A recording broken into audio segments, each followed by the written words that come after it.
Yeah.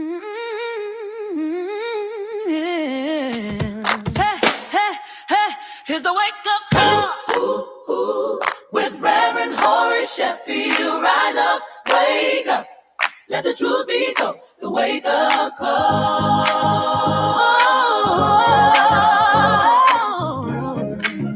Hey, hey, hey, hey, it's the wake-up call. With Reverend Horace Sheffield. Rise up, wake up, let the truth be told. The wake-up call. Reverend Horace Sheffield. Rise up, wake up.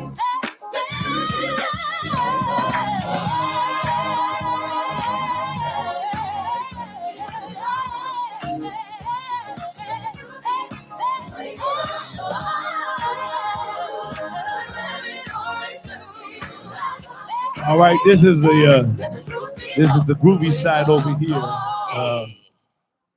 I turn this mic off, my brother. Now mine is off altogether. There you go. One of these days we're gonna get this straight. One of these days before we get to glory. It's cold outside. Yes, sir. Here comes a brother that walks in like he has a prophylactic on his head. Look at him. All right, welcome to the show. I'm going a little slow today. It was my car said 6 below zero. It is cold. What do you want, man? I'm doing a radio show. We don't be standing up here on me, man. And you blocking my camera. You know why his nose so big? Oh, he won the prize for snorting the most coke in one blow. Yeah. Want to introduce my co-host, Ed Collins. Good morning, Detroit. Good morning. Castech fame, and then of course David Felton. Don't sound so excited. Now that mic sounds better than it did last week. Yeah, this thing is hot. And keep it right there. Sabrina Athena. Yes. I can't. Her mic is not on, Doc. Hers, we can't hear it all. I can't. I will not be silenced. Oh my God! I will not be silenced. I'm a speaking Okay, somebody. so Let the truth be told. So you like the Greek goddess or something, Sabrina Athena. Wisdom and war. There you go. Standing tall. Well, I want to thank everybody for coming. I know it's cold, but we got biscuits, grits, and salmon croquettes. We'll make coffee. up for the cold weather momentarily. But we also, the Mac brothers are on their way. They've got some high-powered space heaters, industrial space heaters that we're giving away. So if you're riding around in your car right now, you don't have any heat, but it's warmer than it was in your cold house. Come on by. There they go right there. That's the Mac brothers. They've been here on our show before, by the way. And two young men, they were out doing some work and ran across a bunch of folks in homes that did not have any heat. Man. So they're bringing 10 of those over here, 6 of which we'll give away, 4 of which we will keep because we have folks that come into our office that don't have heat. We have a couple seniors that we're aware of, and Isha has 2 of those 4 that we're going to give away. Let me check in real quick. What's happening from you from the checkup from the neck up? What's going on? Listen, we doing good. This week is an incredible week. We had the auto show all week long. I know it's back and in full effect. Clarissa Shields did her. I connected her with Mary. You know, I'm good for that. Yeah, he's good for the connection. Okay, I'm gonna tell you that much. I'm good for that. And they posted it all over, you know. But yeah, and she signed gloves. In fact, she's gonna come here to the show. One of my friends is her lawyer. Very nice. And who was working for the city. So she's going to come here. She's going to bring some gloves and sign them. We're going to do the whole thing. That's awesome. I got to ask her a fashion question. But let me ask you this. Speaking of fashion, anybody see the post she had up on Instagram in that chair like a leopard? I did not see you that sent one. it to me. I did not see Yeah, that. you did. I'm going to show it to you. You're talking about my picture. Yeah, who you think I'm talking about? I'm talking about I thought you. you was talking about Clarissa Shields. I was like, I didn't see that one. I mean, that was Tiana Taylor. I'm telling you, man, I went to look for some Purina. Listen.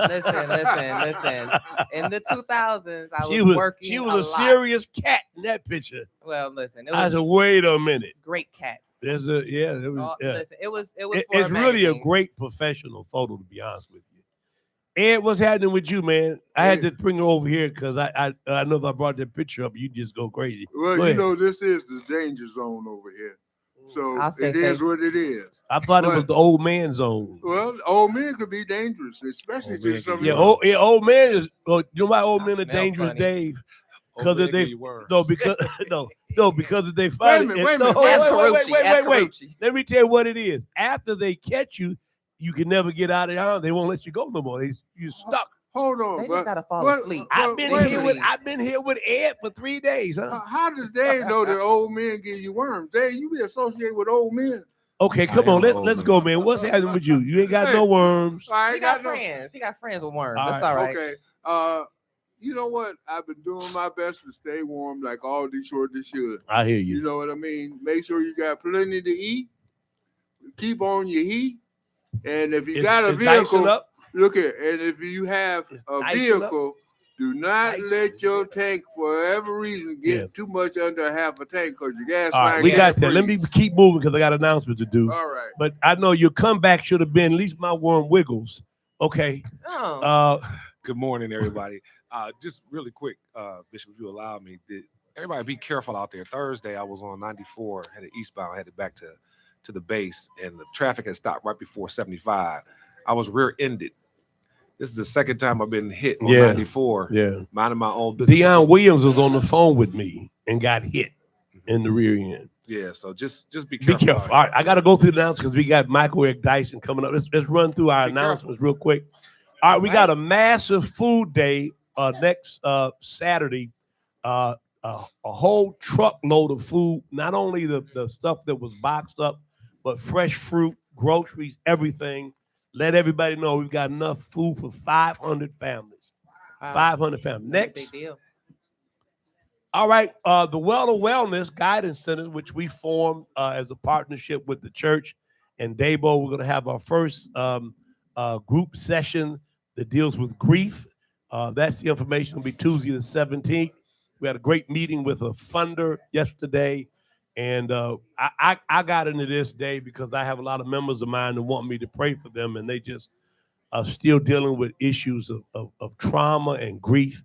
And so we need to really help them long-term overcome that. Next. When two or more gather. All right, we're going to have our February 25th, get checked, get prepared, and get paid. That's blood pressure. That's back to work, signing up for Wayne County Community College District. Your Blueprint for Wellness, you do any of those, you get a $25 gift card. Next. All right, Russell Tompkins and the Stylistics Concerts of Colors. I know online all of these tickets are gone, but people don't always show up. So we're working to put our own platform together, Gerald, so we can keep up with who. There's some serial RSVPers, and they RSVP for 3 and 4 people, and with no way for us at this point to distinguish between those who actually come. And, so we're doing that because if you do that a couple times, you'll be barred from RSVPing. Next. All right, this is Bruiser Wolf. You may not know him, but Kevin Durant and him are very close. He's a member of my church. I'm in New York. I get a call from Amir. He's with Kevin Durant telling me who this guy is who's sitting in my pews, which I never knew. He's a big deal. And he's doing this. The only guy that's doing a concert for free. He's a member of my church. This is Brenda Harris's brother. Yep. And it's Bruiser Wolf. Go look at Bruiser Wolf. Woof, woof, woof. What kind of Next. music does he do? He's a rapper. Oh. Kind of unique kind of rap. Next. All right. Y'all come out and support my 15th and my church's 15th anniversary. Pastor Jamal Bryant. He was supposed to be a second Ebenezer Monday, but it got canceled till after mine. I appreciate that. Next. All right. This is Trap Therapy. It's going to be, this is the young lady who helped us do our guidance center. I can't really see the day. Oh, Saturday, March 28th, 6 p.m. We're going to actually have some tickets available for you to go to that. Next. All right, an evening of R&B. Karen White and Randy Hall and Stokely. This is at the Music Hall. Tickets are on sale as we speak. Please come out and support. This is how we raise our money. This is how we pay for biscuits, grits, and salmon croquettes. This is how we do all the stuff that we do that costs us that nobody gives us money for. So it's the one event that we actually charge. And I know all of y'all going to buy some tickets. Athena is going to be dancing on stage. In that Doing the cat swim. outfit. And Doing then, the and the swim. cat outfit. And then and My holy Ed's robe. gonna be walking behind. Whoop, whoop. Next, do we have any more? All right, you know, you hit Christopher Williams, New Jack City. Don't wake me. Yeah, he's gonna be here May the 6th at the Bridge Center. Those tickets just went up. You want to get those? Is there one more? All right, now we're going to Chicago. We go to Chicago every year. People go just to go to the Chicago Premium Outlet Mall. It's a really nice mall, but we go. You cannot go to Chicago for $300. If you share a room, it's $300 a person. Single room is $350. That includes the cost of transportation. That includes the hotel room, and see Jennifer Hall for this. We go to a comedy show on Friday night, and then Sunday morning I preach at Greater Mount Vernon Baptist Church. We've done this for about 5 years. It's really a great event. All right, let's get ready for our guest. I believe we have Dr. Michael Eric Dyson is in the queue, and we're about to bring him up, I hope. He's a son of Tabernacle Missionary Baptist Church. Great supporter of my daughters. Preached at another church where somebody was running and had to let it be known that he was just preaching and not endorsing. All right. I have a question. How did you know I used to be a backup dancer for Bobby Brown, though? The humping around video was me. Yeah, I mean, I know a lot. I can't go back on stage I'm like gonna tell you where I'm at I'm in not my ready. life. Anybody that comes in my orbit, I do research on them. I'm gonna tell you, and David knows about this. There was a gentleman that showed up. I just put him up. I'm in New York with Sharp, and I get back. The sheriff sends me some photos. Where you get those? He said, from the FBI. I said, well, he said, you don't know who you're in the picture with? So this was the informant on what's that big gang down in Southwest Detroit? BMF. He was one put 63 people in jail. Government witness, and the feds told Ray, so you need to let him know that they got a contract. And I started looking up stuff about, hey, we gonna kill it. Gotta know who around you. And man, that's what I'm saying. So I do research. I was a fly girl for I know, but color and too. the only reason you here because I didn't see the whip. Yeah, very well. I keep that in the closet. If I saw the whip, come on, right. Saints. Okay, so we having trouble with Michael Eric Dyson. Anyway, Ed, go ahead. You want me to go ahead with which part? Well, not what you thinking about. Okay. Are we getting him? Well, you know what? Along with making sure yourself is safe, check on your family members, especially the senior members. Check on them and make sure that they're all right, because we got to look out for each other. Yeah, we can hardly hear him, man. We are Detroiters. We're supposed to look out for each other. That's the heart of Detroit. The only problem you have sometimes is when you look out for folks, they want you to look out for everything. You go over there and shovel their snow, and they say, my rent ain't been paid. Don't pay. My car note is due. Don't pay no bills for the neighborhood vendors now. Definitely don't do that. You know what's interesting though? Like this cold weather, like they were talking about exploding trees. That does not apply to the Detroit area, by the way. That's far west Michigan and into like Minnesota and things like that. But like just safety in general, a lot of these space heaters, people like think of the type of catastrophes that happen in this kind of cold weather. Houses burn down a lot more frequently from space heaters or faulty wiring, right? You have a lot of different issues. Like, what are some ways to really like help your neighbor, Ed? Since you're such a neighbor helper. Well, don't put your space heater in there. No curtains. No curtains. Okay. All right. Faulty wiring. That's something that you could probably address. I don't know what's wrong with his. Why yours sounds so different than ours. Every week it was his last week. Now it's yours. Well, do you hear him all right? I hear myself. Yeah, but we don't hear you that well. What you do with the faulty wiring, you contact DTE or somebody. We have programs that are available that may be able to help you. Right. If you're having issues, you can call us if it's a DT. Do we have a microphone that the audience can use? Let's get our audience involved. I guess we're having technical problems. This is if it's on your mind. And by the way, what are they doing in the back? By the way, what are they doing, Level? Right? Are they doing testing? What are they doing? Testing for what? Well, go find out. Blood pressure check. Tell Don need to come here, get on the mic, and tell us what's going on, so we get some folk back there who are being tested. And don't believe that alcohol will solve your internal heating problems.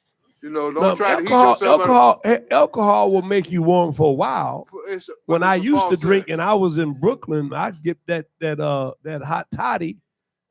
And I didn't have no heat, so I put water in the pans and sleep back there in the den. I was fine. Well, you know, a hot toddy ain't some of these. My church didn't always pay the utility bill, depending upon whether they liked me that week. Sometimes it wouldn't. It's 5 o'clock somewhere all the time. Like right now, it's 5 o'clock somewhere. You could be drinking a hot toddy. I'm glad you're not.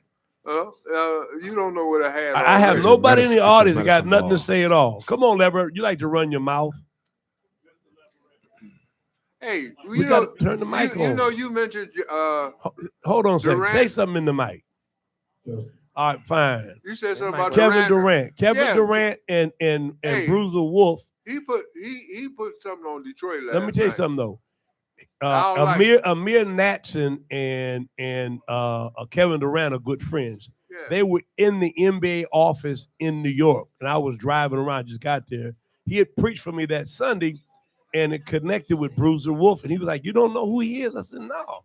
So anyway, he got on the phone with Kevin Durant. Kevin Durant, I guess, is in some of his stuff and has invested in him.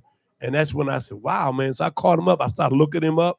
Talking about looking folk up. I said, man, this guy's sitting up in my church. He's doing all of this. What's on your mind, Leverett? The salt mine, whatever mine you got. Well, what I want to talk about is the Pistons. Now, what I want to say about the Pistons is they won 7 or 8 games. And they looking real good. Do you think? Tell us something we don't know. They beat Boston by 1 point. I'm actually going to be in New York for the Knicks and the Pistons game in February. But go ahead. But this is the question. Do you think they should make any changes? Yeah, I think they should not let you comment on them.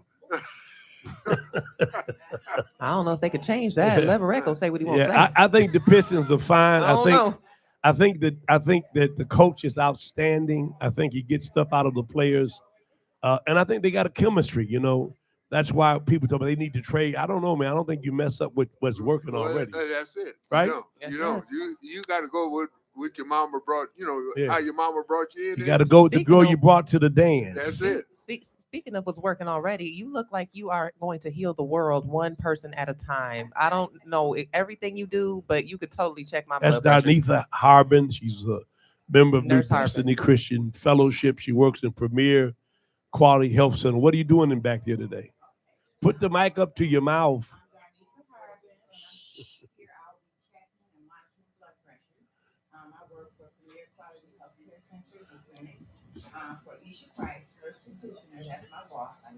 Is Shay here too?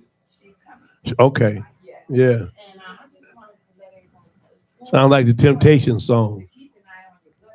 Yeah. Can I interrupt you real quick? Two iconic examples of uncontrolled and undiagnosed high blood pressure. Did you see Dan Gilbert being escorted on stage with my daughter at LCA Thursday? Right, they have to help him on the stage. He can barely walk. Here's a billionaire, doesn't even know that his blood pressure is high, has a major stroke, and is not recovered, will not recover 100%. But you know what's even worse? We got Dyson. What's even worse? You know what's even worse? What's even worse? Jeffrey Feiger. Jeffrey Feiger is bedridden and totally out of the public altogether. Sell his law firm and everything else. Gosh. So go back and get your blood pressure checked. There we go, Michael Dyson. Man, what's up, Doc? Hey. What's up, Dad? Hey, how y'all doing? Did you tell her to wait a minute so you can come get on the air? Because you got on your lover's robe and everything else? Nope. Lord have mercy, Jesus, man. You know, no, that was Jesus I was speaking to, brother. That's all. Okay. Well, thank you. Welcome to the show, first of all. Thank you, sir. Then Thank you. Obviously, I continue have a debt of gratitude to you for the support of my daughter. Let's start there. What do you think about what she was able to do? My Lord. I mean, I am still spinning in extraordinary pride in what she has been able to do to carry forth a tradition and a heritage that you have so brilliantly bequeathed to her, and what she did with taking that baton and running that race in such an extraordinary fashion is so beautiful. And the fact that she has been so consistent in her duties from the day she stepped into public office, not seeking the limelight, but seeking to leverage whatever visibility she had for the benefit of her constituency is something that continues today. And I'm so proud that I had, the ability to offer any level of support to her because of what she means to that city and what she means to the heritage of her family. All right, Sabrina Athena. Greetings. I'm Sabrina Athena. Nice to see you, Dr. Dyson. I wanted to ask a few questions here. We have on the paper as much time as we can get with you. Has the Trump administration reinforced true identity of America as we know it? Now, this idea to make it great again and what that identity was to begin with, is that now being reinforced? Yeah, well, their conception of great is questionable, to be certain. Martin Luther King Jr. said, and if America is to be a great nation, this must become true. What is that?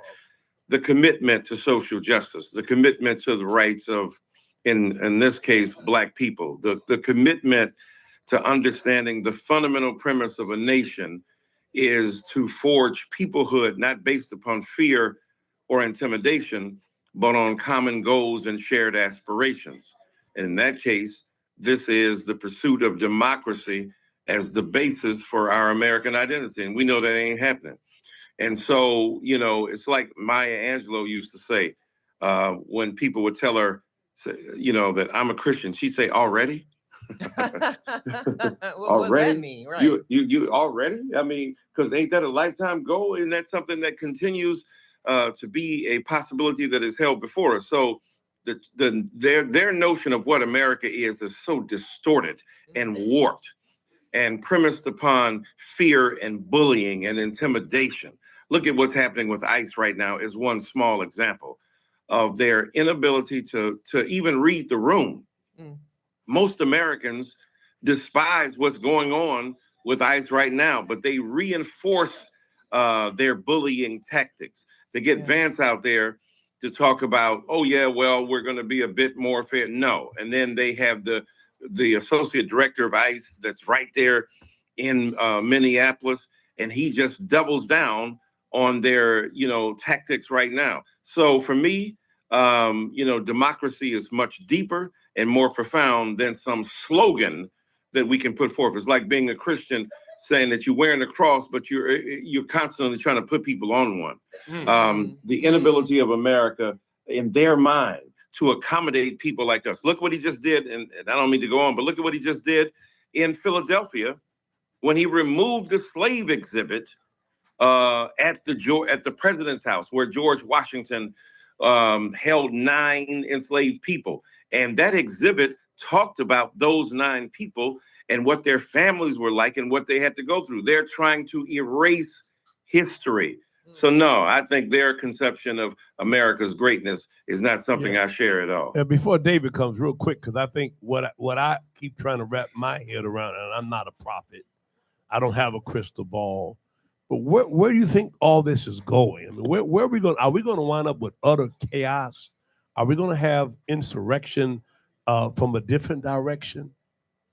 Yeah, that's a great point, Doc. Well, the ultimate goal may be to situate him for yet a third term and to try to justify and legitimate what that might mean. And if they can't do it that way, then whoever gets in can kind of hand the baton back to him, so to speak. Mm-hmm. It's a lot of technical language, but the point is the ultimate goal is to establish dominance and power.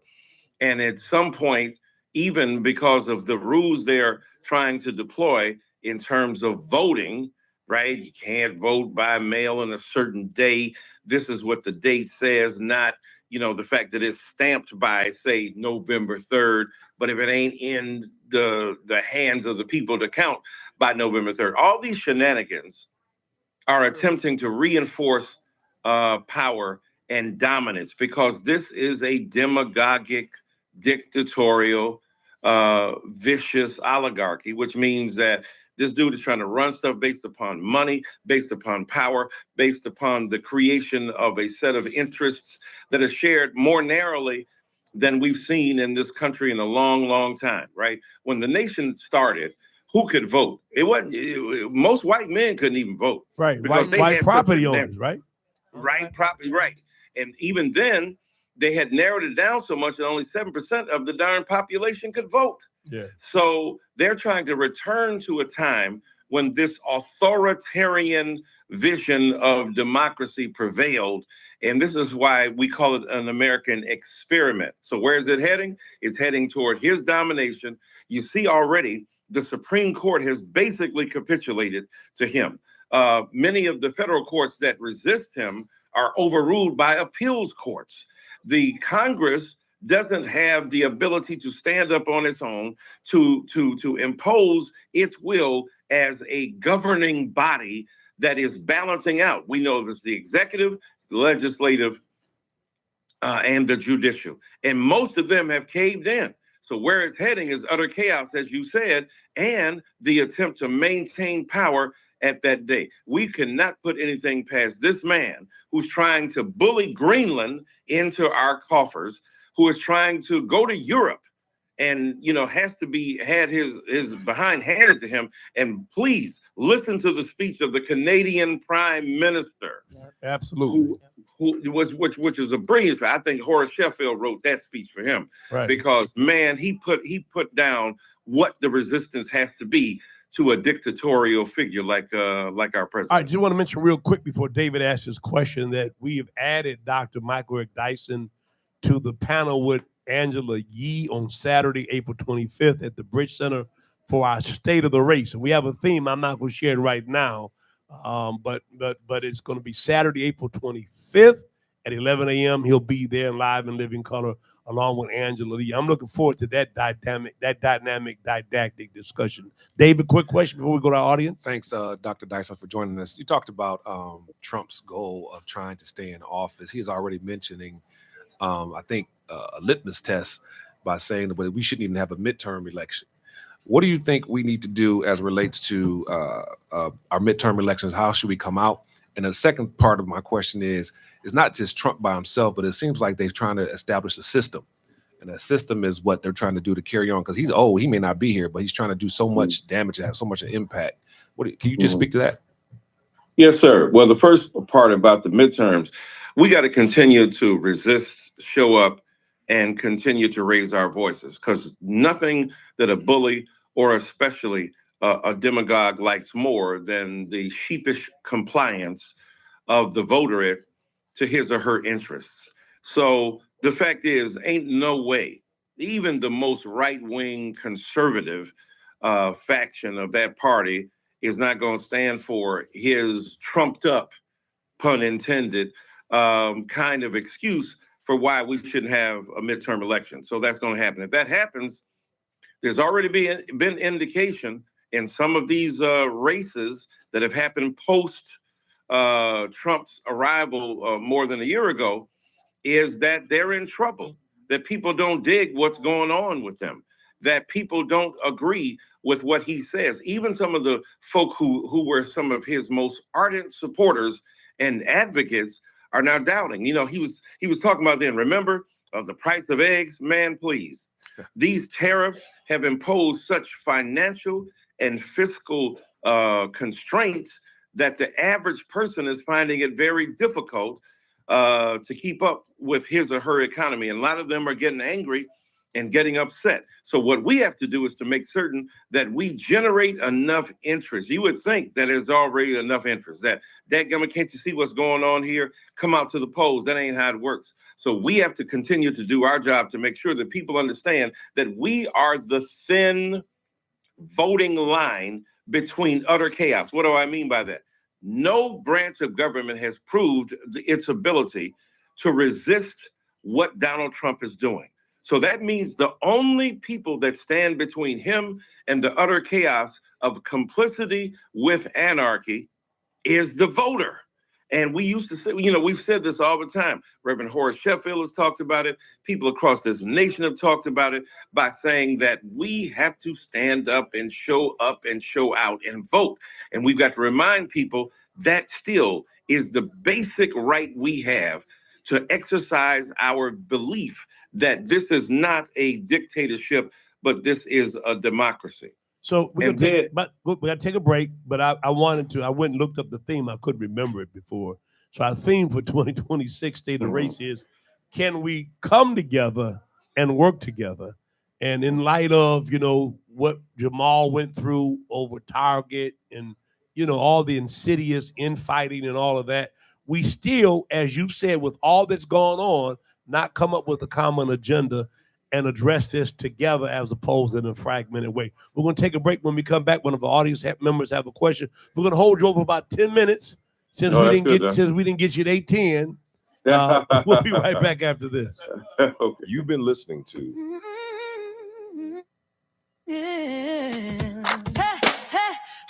Here's the wake up call with Reverend Horace Sheffield. Rise up, wake up.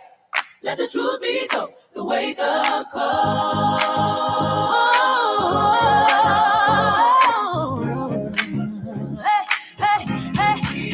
It's the wake-up call. Super Bowl champion Lomas Brown, and I get my Saturday morning wake-up call from Reverend Horace Sheffield, my man.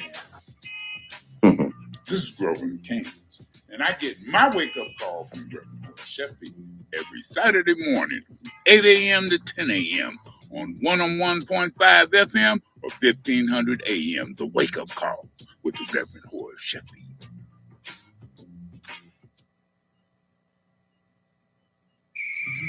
Yo, what's up, guys? It's your girl, Randy Rosario, comedian and TV host. I get my Saturday wake-up call with my guy, Reverend Horace Sheffield. Think about it. Good day. I'm Sheriff Raphael Washington, Wayne County, and I get my Saturday morning wake-up every Saturday morning from Reverend Horace Sheffield, and you should too. Every Saturday morning, 8 a.m. to 10 a.m. on 101.5 FM or 1500 AM, the wake-up call with the Reverend Horace Sheffield. Hello, everybody. This is your girl, Erica Alexander, and every Saturday morning, I get my wake-up call with Reverend Sheffield. Make sure you go on and get some of that. All right? What is that? Is that someone called? Is it Saturday? Every Saturday morning, 8 a.m. to 10 a.m. on 101.5 FM or 1500 AM, the wake-up call with the Reverend Horace Sheffield.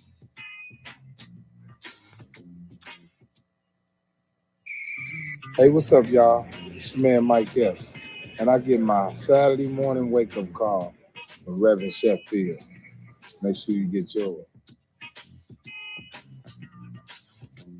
I'm Hester Wheeler, and I get my Saturday morning wake-up call from Reverend Horace Sheffield. Every Saturday morning, 8 a.m. to 10 a.m. on 101.5 FM or 1500 AM, the wake-up call with the Reverend Horace Sheffield. You've been listening to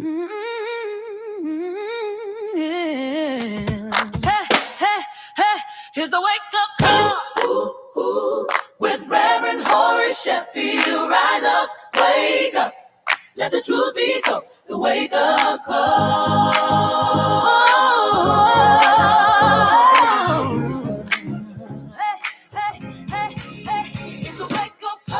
Welcome back. Hey, everybody. We are back with the wake-up call with Reverend Horace Sheffield and friends. I'm one of them friends. Hey, Rev. All right, we have a question for Dr. Dyson from the audience. Mm-hmm. The mic's not on. The mic's not on. Hold on. We got some bells ringing. Does that mean money? Yeah. Yeah, go right here. Americans as well as the Negro get the full right to vote. Was it right after, just before Reconstruction, or with the Native Americans? Was it 1924? When did we all have the right to vote? Well, I can answer that question. Right. Go ahead. I mean, in fact, I think you ought to bring this up because I had I can't forget his name now. He did Slavery by Another Name. He actually lost his job at the Wall Street Journal as a major editor, but he talks about it took an act of Congress to finally allow American Indians to vote. But go ahead. No, absolutely right. Well, look, being granted the technical right to vote is one thing. The ability actually to do it is another. Because remember, there was a point, after 1619, when, as she said, the so-called Negro brought to America, there were some states that allowed women to vote, or at least one, I should say. And in some instances, black people, they could vote, then they couldn't vote. Then they could vote, then they couldn't vote. And then we know that the franchise that some of the women's movement points out, Susan B. Anthony and others, that black men had to vote before white women. Remember, it was ugly. And Frederick Douglass had to, when some of the some of the feminists were arguing that why would you have these barbarians basically talking about black men and allow them to vote before white women got the franchise, right? So we know it took constitutional amendments to really, when you talk about the 12th, the 13th, 14th, 15th, amendments that in order try to create social space for the legitimacy of the black vote and for an act of Congress, as you said, for indigenous people to be able to vote.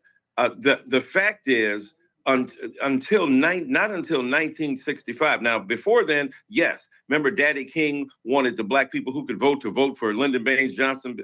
For John Kennedy, because he placed a call in 1960 for Martin Luther King Jr. to be let out of jail. There were a few Negroes, of course, who could vote then. But for the most part, the franchise had been denied to the vast majority of black people until the Voting Rights Act of 1965 that granted supposedly a much broader, which it did, a much broader range of black people to be able to vote. So it's one thing to talk about when it was technically instituted, another thing to speak about when the actual ability of black people to exercise the franchise was.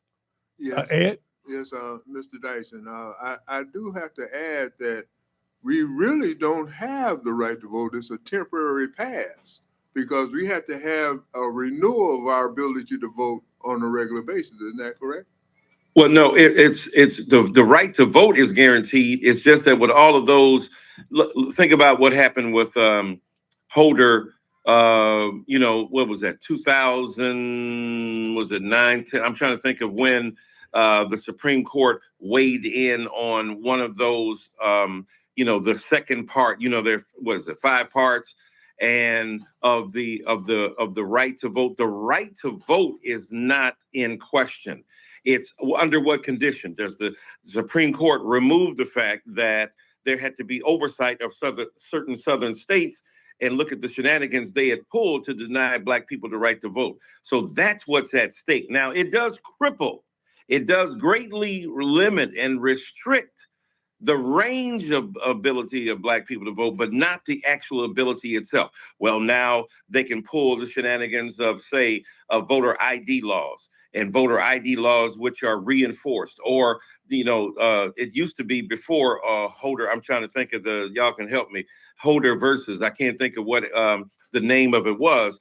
But what happened was the Supreme Court removed the oversight that used to be applied to these southern states. And when you do that, you give them the ability to what they're doing to redraw districts at will and so on. But the actual right to vote has never been in question since then and has been guaranteed to black people. All right, so we have 2 minutes left, and we appreciate you when you come this way. We'll have you in the studio live. Yeah, that'd be dope. So That then was Shelby County, too, by the what way. is Shelby, what is the message? What is the message for midterm elections? I think that there's not going to be one message for all Democrats. If you were speaking to us, the marginalized, that belong to the we party, we that can barely get enough to keep heat in our house, we that are visited with police brutality, what would that message be for us? Look, we are all in the same boat together. Don't think because they're after Jose, they're not after Rafiq.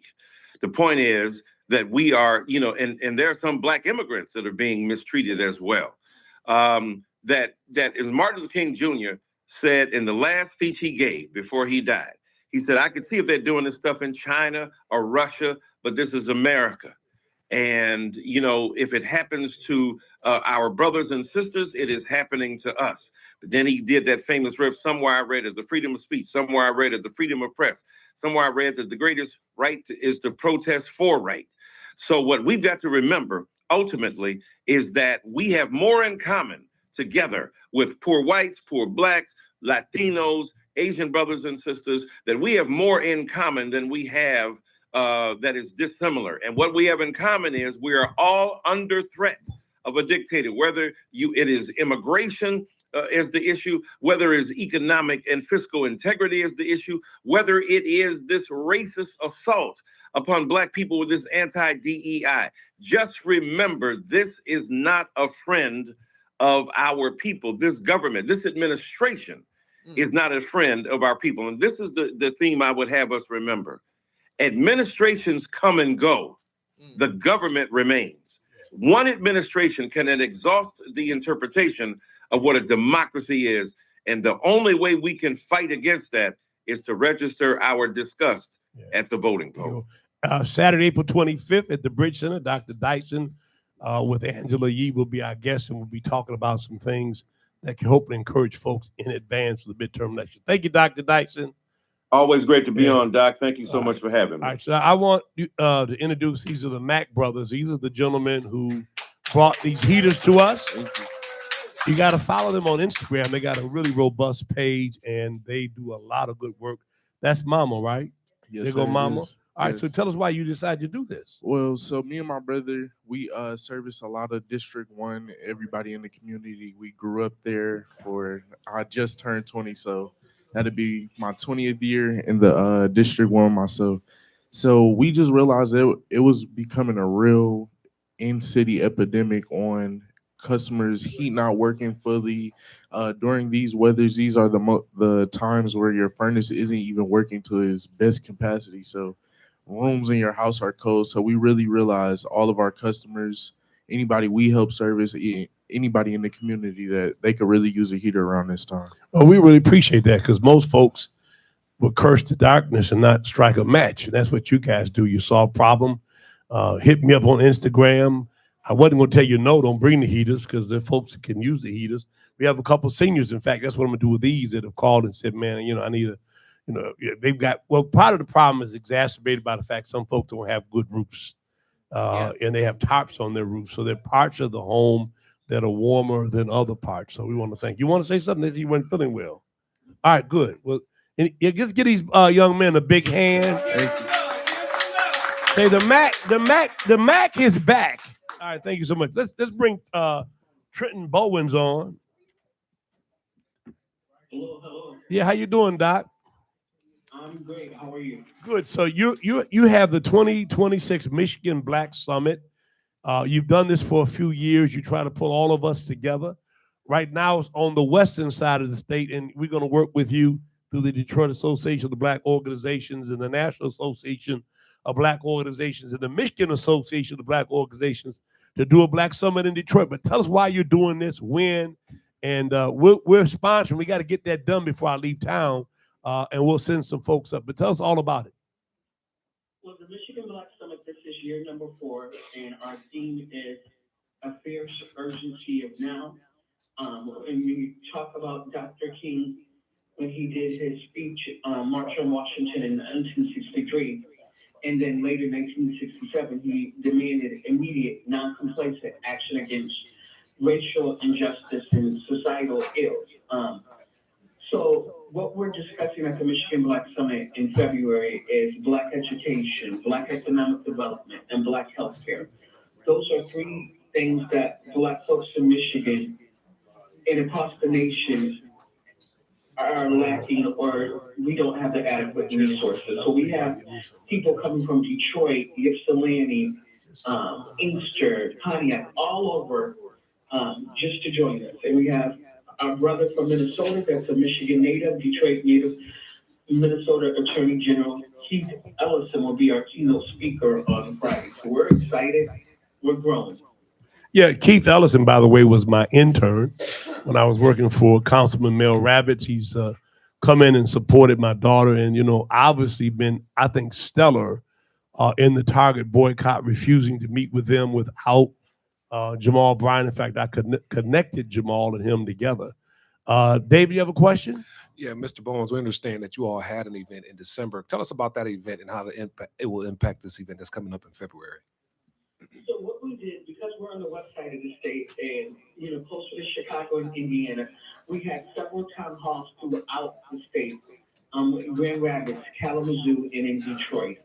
And we were able to do a listening tour, and our partners just wanted to hear what is affairs urgency of now, what are some of the issues.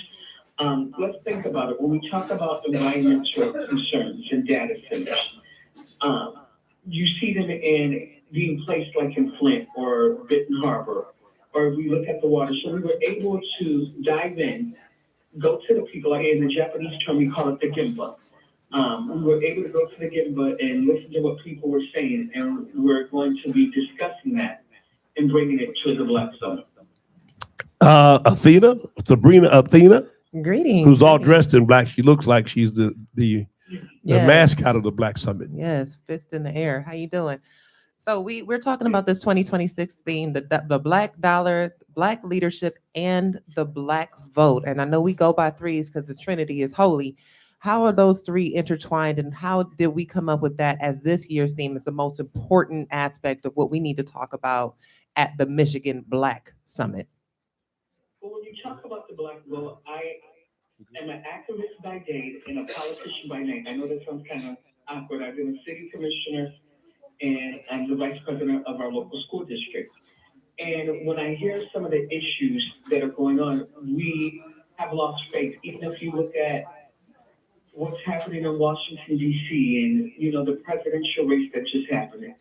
And I was at the polls, and I was watching some of our people not even vote for president, but vote for other races, or they were just voting for third party. And I was seeing it, and then we get on Facebook and we're complaining about the roads and stuff, or data centers. It's just very interesting to see. So that's where the Black Vote went in. Black economic development. When we look at some of the resources and some of the contracts that the first Black Summit that I did, I was trying to get all Black vendors. Mm-hmm. And we ran into some issues where some of them were saying that they were Black vendors. They were vendors and they were small Black businesses, but they weren't registered in the SBA, or they did not know how to apply for federal contracts or statewide contracts. So at the Black Summit, we're empowering them with the tools and equipping them to go back into their community with the resources there. Black leadership. It wasn't until 19, and I could quote one, I am an Army brat, so I lived in Iowa, New York, and when I moved to St. Clair Shores, mm-hmm. I'll never forget watching former Mayor Coleman Young Tremor, and I never seen what a Black mayor was or paid attention to it. And I had to study on Mayor Coleman Young, and my mom told us he was a pillar, he was a fighter for his people. So when I moved and I became a leader locally here in Benton Harbor, I also knew other people have never seen what Black leadership goes through. We're the first to be criticized, the first to be scrutinized, and we're the first to take the blame. But people don't know the struggles and how do we get the resources into our communities. Look what happened with Flint, Detroit, Pontiac. When Black leadership is at the helm, we have more issues. Emergency financial managers, school districts being consolidated, or being dismantled. Those all are Black leadership issues. So how do we empower them with that? And how do we give people tools to not just go against, but support and rally for your leaders? Ed? Yes. And what I'm hearing from you is definitely things that I believe in also. But what is the real key to get those? I said those, and I misspoke. To get us to support ourselves, what are some of the difficulties you're running into? Well, So I started at the age of 16, first elected at 23. The first thing I ever did was try to raise taxes in Benton Harbor and never do that again. But don't do it. Make people believe, and you have to give them the tools to see it.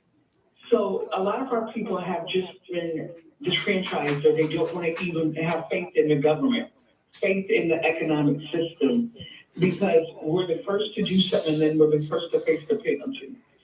Where our Caucasian brothers and sisters do not nearly get that. So that has been some of the issues that I ran into as the vice president of the local school district when Benton Harbor was getting ready to shut down. We had to rally with, go to Detroit. We had to get people from across the state to come and rally with us. So Frankie Beverly said it best, we are one. And when we realize we are one and we fight together, we're stronger together. Yeah, so I think that one of the difficulties we have, and Dr. Dyson, who was just on, raised it in kind of a passing speculation as to whether or not everything that has occurred is going to really impact the midterms. I'm of the same opinion because when I go places, I see no noticeable difference in anybody with respect to the injurious things that have been done. So how do we get these people who do not normally vote, right, to understand, which he says the only leverage we have left is voting. Congress is not doing what it needs to do. The courts is not doing what they need to do. So all we really have is our vote. How do we get people to see the importance or the fierce urgency of now and translate that into voting? You have to give people something to believe in, but also we have to galvanize. You have the black mayors of Michigan and all of them. What are we doing to give them the tools to galvanize, get out the vote? Let's get back to the basics. When I remember growing up, churches were knocking on doors, getting people to come out and vote. We're going to have to really, it's something like the theme for this year's summit, a fierce urgency of now. We're going to have to bring people and grab them, but you can put it on social media, you can do it, but people have to be affected by it. And if you look at COVID situations, if COVID wasn't a thing, Trump probably would have been elected again. And they were affected by it. So you have to show them. And I think with the Medicare cuts and everything, people are going to be affected by it. And that's going to galvanize them to the polls. Sabrina? Absolutely. So in Benton Harbor, I know there's a few other Black leaders that are around. So Reverend Pickney, are you familiar? Do you do work with Reverend Pickney? Yes, no? No, sorry. Oh, okay. I'm sorry. Didn't mean to throw you for a loop there. Yeah, well, I'm the very familiar with Reverend Pickney, and that's not always been a very galvanizing, and I want to just defend the young man, galvanizing conversation, because there are many organizations that have not necessarily, been involved with some of the things that occurred.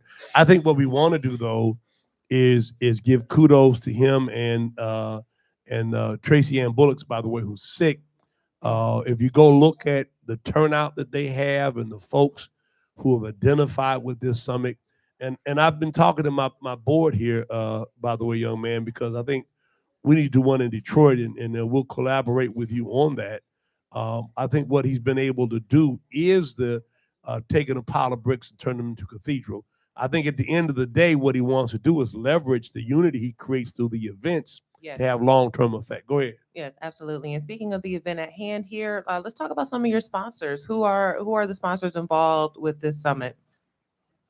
We have Whirlpool Corporation. We have AEP, Ronson Health System, the City of Benton Harbor.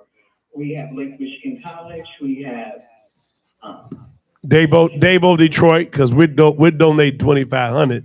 I just got to get it to you. You got to remind me. I've been traveling. David, make sure I get this man his money. Yes, sir. And then we're going to send some folks there. They invited me to speak, but I'm going to be in Florida, with my high school classmates on a cruise. That's the only reason I'm not going. Better go on a cruise. Yeah, go ahead. Well, you know what? Go ahead. Go ahead. I'm sorry, Mr. Bowen. One of the things that we are paying tribute to is Idlewild. And we're doing, we have a big gala. It's probably the biggest gala on the side of Southwest Michigan. And we're having Confunction and Radio. Confunction. Go ahead. And it's a 1920s theme, and we'll be honoring the Lieutenant Governor, our first Black, Lieutenant Governor. Will be honoring him that Saturday. So it's education, empowerment, entertainment, and social cohesion all in one weekend. Yeah. We call it the Blackest Weekend on this side of the state. Yeah, that's right. And we got the Blackest Weekend in Detroit soon. Now, my good friend Giovanni is in radio, and he's producing our concert at the music hall. So I just think, look, my dad before he died extended our organization and created the Michigan Association of Black Organizations, which function well. My board, by the way, is voted to launch our national. We've got Jamal Bryan and Ben Crump, and all of them have agreed to participate in that. But I think it's time for us to reorganize the Michigan Association of Black Organizations, because in the area in which we live, we need the kind of clout, and we can only get that if we just not only shout but work together. Yeah. So give us information. How do people register? Is their phone number? We only have about a minute and a half. And then hold on now. Don't forget. Look. Or you can contact me at 269-861-2861. Say that one more time. But are you gonna call me this week for the check? Yes, I will call you. All right. Facebook page. Go ahead. 269-861-2861. Slow down. Hold on. They want you to slow down with the number. Act like it's a girl's number you don't want to miss. Tell her real slow. 269. 2861. And the Facebook page? Michigan Black Summit 2026.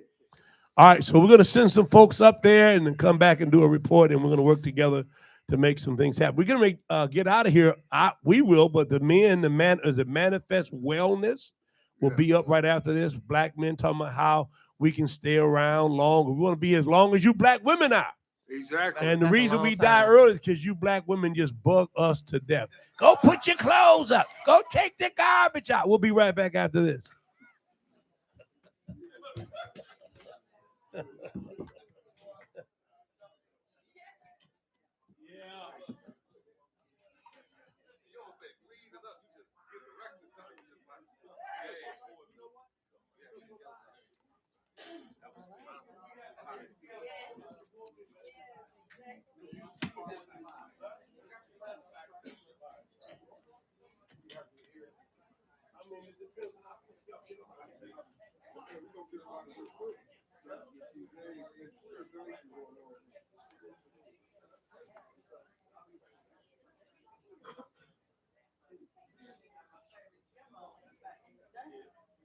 You've been listening to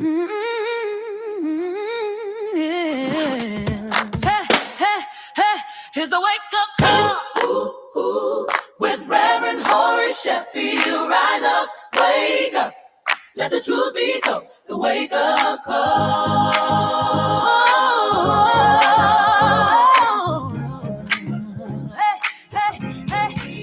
It's the wake-up call with Reverend Horace Sheffield. Rise up, wake up, let the truth be told. This is Super Bowl champion Lomas Brown, and I get my Saturday morning wake-up call from Reverend Horace Sheffield, my man. This is Grover Kings, and I get my wake-up call from Reverend Horace Sheffield every Saturday morning, 8 a.m. to 10 a.m. on 101.5 FM or 1500 a.m. The wake-up call with the Reverend Horace Sheffield. Yo, what's up, guys? It's your girl, Randy Rosario, comedian and TV host. I get my Saturday wake-up call with my guy, Reverend Horace Sheffield. Think about it today. I'm Sheriff Raphael Washington, Wayne County, and I get my Saturday morning wake-up every Saturday morning from Reverend Horace Sheffield, and you should too. Every Saturday morning, 8 a.m. to 10 a.m. on 101.5 FM or 1500 a.m. The wake-up call with the Reverend Horace Sheffield. Hello, everybody. This is your girl, Erica Alexander, and every Saturday morning, I get my wake-up call with Reverend Sheffield. Make sure you go on and get some of that. All right? What is that? Is that someone called? Is it Saturday? Every Saturday morning, 8 a.m. to 10 a.m. on 101.5 FM or 1500 a.m. The Wake Up Call with the Reverend Horace Sheffield.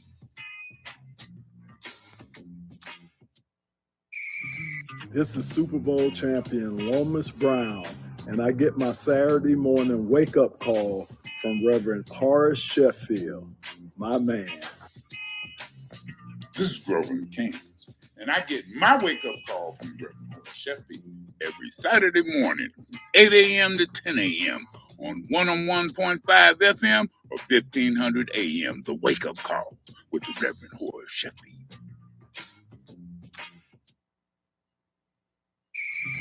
Yo, what's up, guys? It's your girl, Randy Rosario, comedian and TV host. I get my Saturday wake-up call with my guy, Reverend Horace Sheffield. Think about it. Good day. I'm Sheriff Raphael Washington, Wayne County, and I get my Saturday morning wake-up every Saturday morning from Reverend Horace Sheffield, and you should too. Every Saturday morning, 8 a.m. to 10 a.m. on 101.5 FM or 1500 a.m. The Wake Up Call. Good morning, good morning, good morning. What's up, fellas? Happy New Year, Detroit. Hey, what's the deal? What's the deal? Yeah. You turn the mics up. Turn the mics up. You good there? Can you guys are good? Yeah, I'm good. All right. Yeah. Happy New Year, fellas. Yeah. Word. There we go. Yeah. Happy New Year's, fellas. How are you? Good, man. New Year's 2026. Are you starting the new year off right? Starting the New Year's off right. Really happy New Year for you. I'm really happy. I'm really smiling. Got a ring on my finger. Got a ring on his finger. He's married now. I'm married now. Yeah. And a ball and chain around your ankle. You good to go. So where you going for the honeymoon? Man, we end up going to Tulum, Mexico. How you like it? degrees. Did you just visit the pyramids? You know what? Really, realistically, I just stayed on the resort, man, and just absorbed. There's only one thing he was visiting on his honeymoon, man. Quit playing. Stop playing. He said it was no tour.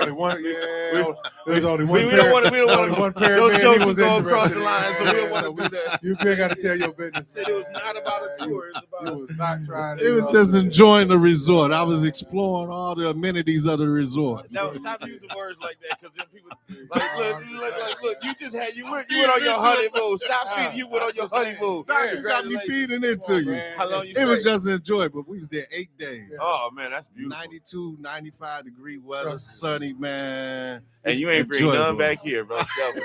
Selfish. Came back to Detroit. Said, no, I'm not gonna bring this weather with me. Y'all can stay here and get this cold. I'm in shorts and flip flops and return back and got to put on a winter coat. You gotta take it with you, man. Something else. But you gotta love it, right? Seriously, blessings to you and your beautiful bride, Thank you. man. Thank you, doctor. I wish that live the life that you want, never want anything in the life that you live. So and we had on the show, right? Yep, we sure did. Several months ago. That's several awesome. months ago. Oh, we got to bring it back, because now we got to make sure we haze you, find out what's really going on.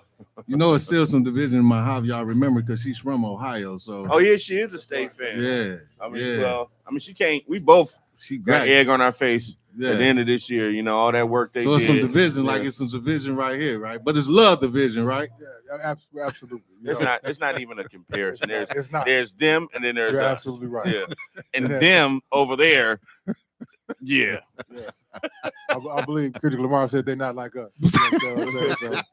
No, they the Drake side. We're the Kendrick side. Them the Drakes. We the you know what I'm saying? They not like us by no means. Yeah, man. So you in the chat, you had a topic you want to talk about. So go ahead and lead that discussion off. Yeah, I was thinking we always start the new year off right. A lot of people make New Year's resolution. Mm-hmm. And I'm a firm believer, and I say this all the time at church. If we keep doing the same thing, then you're gonna get the same results. Someone said that's a clear case of insanity. So although numerically the date may change, but the question is asked, have your mindset changed? Because if your mindset has not changed, then 2026 is going to look like 2025. No, yes, sir. And so it's all centered upon mindset and establishing setting goals. And so I think that's a good start to start the new year off right. If we was unpleased with what occurred in 2025, then let's do something different. Yeah, big time. I mean, we living in a world that we have to, I always say this, we have to adjust and readjust. Yeah. So if we got to adjust and readjust just with the faculties of life, then why can't we do it independently? And you know what? I agree with you. And I think sometimes folks think about change, and a lot of times we think about a lot of the things that we always want to tighten up about ourselves, you know, instead of, you know, and there are things sometimes you have to radically go in and change about yourself depending on what's going on. But someone told me once, like, you know, change is not always like this radical, you're going this way, you make this 90-degree turn. Like sometimes that could be turbulent, but change is really, if we're going in the same way and one of us decides to make a 1 degree difference in bettering ourselves, like say we start January 1, December 31, we made 1 degree of change. The one person that stays stagnant to be here, but at the end of the year, that 1 degree turns into, you know, a wide margin from where you were. So, you know, like you said, it doesn't always have to be, it should always be there that you want to improve and, you know, subdue your passions to improve yourself or whatnot. But it always doesn't take the most, since I don't think it always takes the most radical change to do that. Totally but agree. I do believe that what ceases to change ceases to exist. It's the only constant in this world is change. You know, like there's no yesterday is not today. We're constantly evolving. You know, it's inevitable. Yeah, it's Change inevitable. is Yeah, just it's changing. Yes, sir. Our weather is changing. Yeah. Political climate change. I mean, just all facets of life is changing. Yeah. And so my disposition is, as an individual, maybe we need to fit in with the facets of life and maybe change as well. Yeah. You know, and my grandmother used to always say this. She used to always teach us, one thing about being successful in life is that you have to understand it's about growth and development. Yeah. Growth and development. So what have you, I'm let you, I'm sorry, I don't talk over you. I don't know if you want to contribute there. No, brother. I'm just we're talking about change, and you mentioned I'm just taking in the ambiance. You know, I got the real life. What you about to say? What you about to say? Sitting next to me, that I turn to my left. I look up. Oh wow! You know, I didn't even see that. You know what I'm that saying? is change. I look over there. I'm feeling something. So now that's up there. See now how I'm feeling like, because I appreciate that's wonderful. I've never seen my name in lights. That's wonderful. You know, but now we got to get 2 more pictures on there. Yeah, we gotta get some photos on there. Can we do some AIs? But I'm like, we can do some AIs or something. You can put me and Dr. Scott on the side. I know y'all got. That's, you know what's funny? That's my one and only professional pictures. I know you guys. I know you guys got many. But that's my one. Actually, I don't. To be honest with you. Really? I many speaking engagements you do, brother? Got a couple of them, because when you find the one you like, you just stick with it. Well, it's working for you, Doc. I see all the flyers you own, so it looks professional. Well, thank you. You know what I'm saying? But going back to, you know, we every year we talk about these New Year's resolutions. I'm not a fan of New Year's resolutions because we make them January 1st or December 31st and January 3rd, January 4th. They gone. Yeah, we ain't thinking about no New Year's resolutions. Why is that, Doc? Well, I'm gonna tell you why. What's your thoughts on that? Because we live in such a we live in an instant self-gratification society. True. We do not have the patience to wait on change, whether it's good, the majority. And why do I say that? Just look around. We got all these drive-through fast food restaurants. You got Amazon Prime. You go in there and all. We want it right now. Think about it. I know there's times that I have going to a Chipotle between 11 and 12. You ain't gonna wait in that line.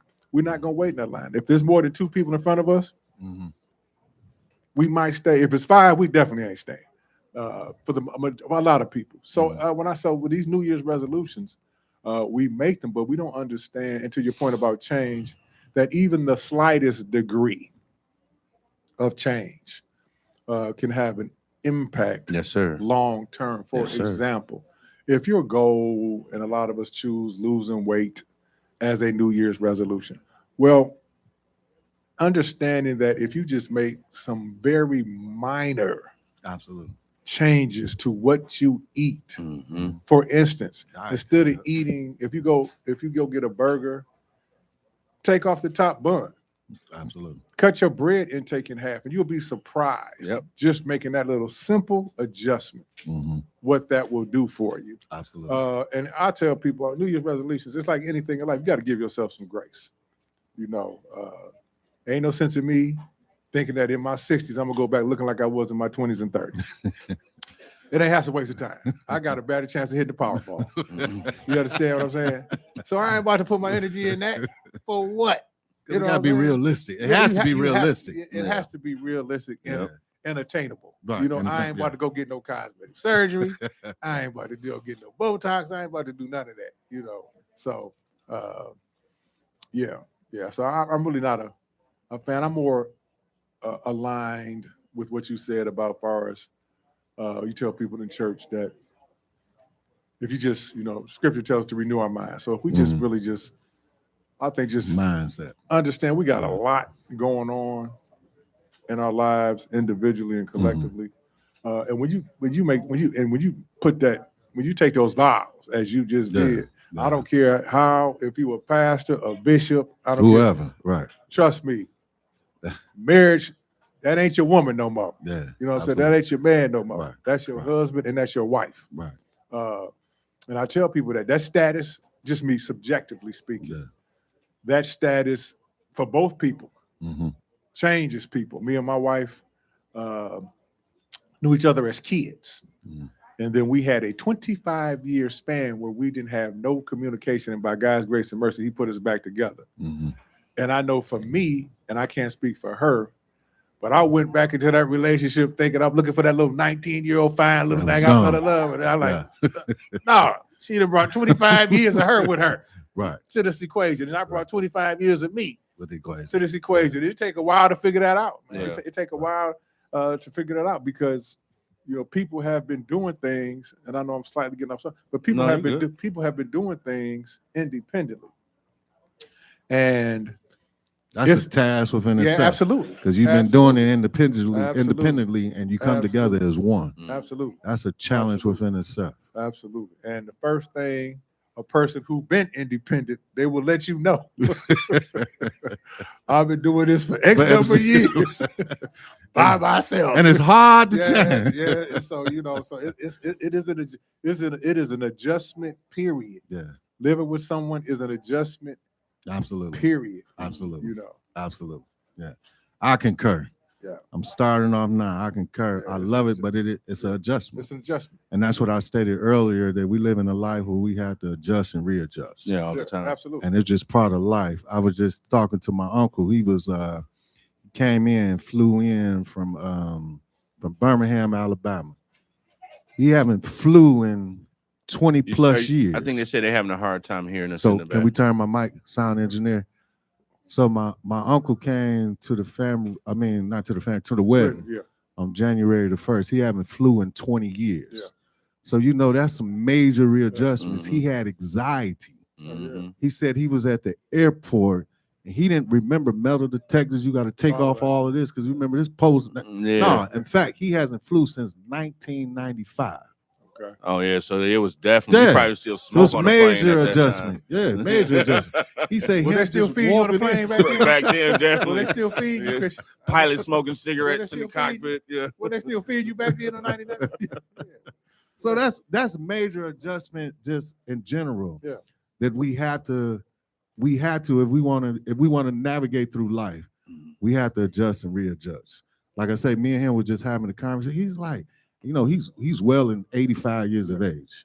But for him to make it was very sacrificial for me, which was a blessing. My grandmother's brother, and it was just a blessing. But for him to say, I haven't flew in 1995, since 1995, he said, I don't remember taking off my belt, taking your shoes taking off. my shoes off and removing his chain and doing all this stuff. But this is life now. Yeah. And I feel with anything in life, if we're going to navigate through life, we have to be at a plight where we're ready to adjust and readjust. Yeah. And for me, when I talk about New Year's resolution, for me personally, because I'm task oriented, so I'm motivated by tasks. You give me a task, and I'm a conquer the task, because that's just how my mind operates. And so New Year's resolutions really work for me because it motivates me. It keeps me on my toes, for lack of a better word, or so. But I still understand that it's just all about adjusting. Oh yeah, and it's I think, and it's realistic though. You have to have realistic. I just said this Sunday at church, we have to have some realistic goals. You know, as you stated earlier, Doc, realistic, and from another perspective, we got to have short-term and long-term goals. Yeah, you know, but I think oftentimes, I know in my past, that I would conflate change and challenges. You know, is this something that I need to change, or is this a challenge? And so, because things present themselves as challenges. You said you're task-oriented. So am I. I have a very difficult time not doing nothing. Yeah, that's me, Doc. Yeah, it kind of makes I just can't sit. Like once I'm sit, glad you said. If I'm glad sick, you it ain't said nothing that. going on. I thought that was just me. You start to feel kind of weird, like your Yeah, body don't like feel right, something like you ain't- just yeah. lethargic, and it's not. It's beyond lethargic. You kind of feel like Absolutely. something wrong with me right now. I'm Absolutely. not. Yeah, Yeah, that's me. I thought I was just I'm weird. like something going on, and then it comes back to an expression. My granddad used it. What they say, the idle mind was the devil's workshop. Yeah. Then as I'm older now, I'm much mature now, so I'm not getting into the devilish things. But when I was younger and I had idle time, I would do some immature stuff. Let me say it like that. I'm just kind of weird. I can't even lay in the bed unless it's a justified. I've been working somewhere. I've been working late. I can't lay in the bed too long. That's me. And then most days, even if like say I would, late night, go to bed 2 o'clock, 3, I'm up. My alarm comes on at like 6. I'm up at like 5:40 every day. Yeah. And if I get good rest, like I'm up at 4:30, ready to go. That's me. Yeah. Even on my honeymoon, just thinking on my honeymoon for 8 days, you thinking this is a time for you folks to relax, just chill, watch some TV. Man, I'm up in my same routine. Yeah. Just up, and then just And when you get off of, because it's funny, I know because I walk every day. And That's right, you said. I have not. You walking in this cold weather outside? Even in the Doc? cold. It doesn't, I walk every day outside, no matter what the weather's like, have been. But just lately, and this is before this Arctic blast had gotten here, I was really not, I'm off my routine. So we talk about New Year's resolutions and just challenges and change. So when you see a change in your behavior.